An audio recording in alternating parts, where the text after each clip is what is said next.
My name is Bec Campbell, better known as the Australian Psychic Barber.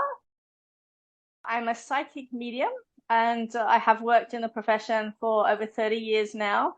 And in my last couple of years, I've been, I guess, turning my career into a new direction, an add-on, if you want to say. It's like adding on an app. And I've begun to work in the funeral industry. Um, and I think that the two careers for me go hand in hand because across the board, the one common denominator is grief. I have chosen to work on and present to you all is a column about grief. As a psychic medium, for those of you that are spiritually minded, you know that our job, and as healers as well, is grief. The holding back or not moving through the grief process and hanging on to it. And when you hang on to it, you cause a lot of blockages. So grief is more than just a loved one passing away and you feeling sorry. It's actually a whole lot deeper than that. And my job as a psychic medium, as a funeral director, arranger, and a mortician, and as a writer, is to, I guess, step into what is now being called the positive grief movement or the positive death movement and make people aware and embrace grief as a transient into, I guess, moving towards the divine or the divinity and that end goal of being an evolved soul. I know my column will have benefits, especially for those that are, dealing with certain grief aspects at the moment. There's so many of you out there that have lost a loved one and you don't know where to pocket that grief. It just sits there. You don't know what to do with it. There's a sudden void and you don't know how to fill it. You don't know what to do with it. But there's also grief associated with other things like losing a job, for instance, or working on something that doesn't work out, or there's a whole lot of grief that comes from childhood trauma, for instance, with abandonment issues and abuse and all that sort of stuff. So on a broad spectrum blanket, what I hope to do as we move forward in the progression of the column is to actually touch on real, I guess, real issues surrounding grief and just help you guys to find the positive in that, so that you can then grab hold of it and go, right, I'm not scared of you anymore. I'm going to deal with you.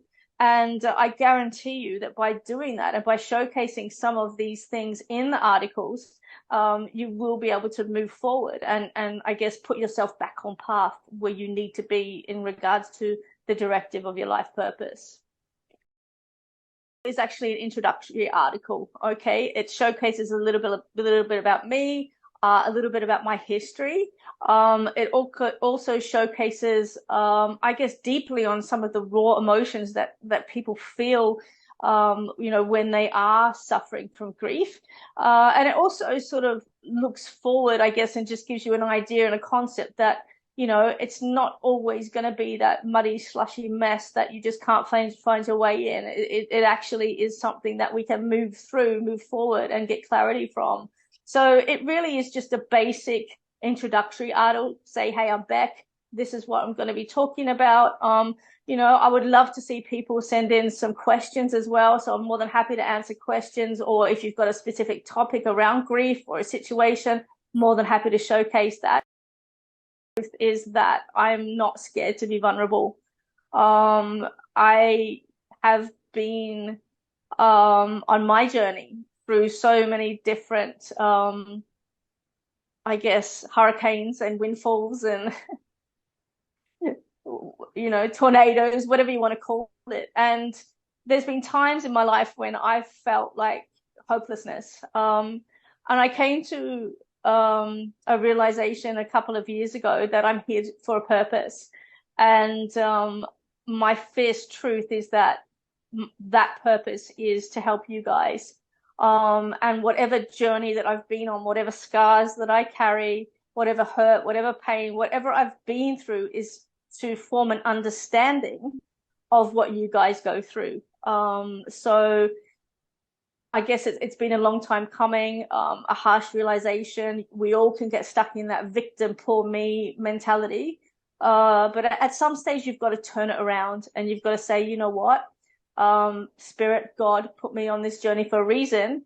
What do I want to be remembered as when I have to leave this journey as well? I've asked myself so many times, but with a near-death experience, you sort of really have to look deep and ask yourself exactly that question: what is my fierce truth?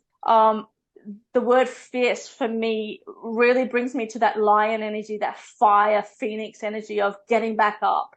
And I think this whole magazine in general is about getting back up. It doesn't matter how many times you fall down. What matters is how many times you get back up. And I think that's what I'm about, helping people get back up. If I fall down, it's another lesson to help somebody else get back up again. So I think, in point form, the basic fundamentals of my fierce truth is to be that support for others. And whatever I've been through, it's because you guys needed it. And that's how I see my journey now.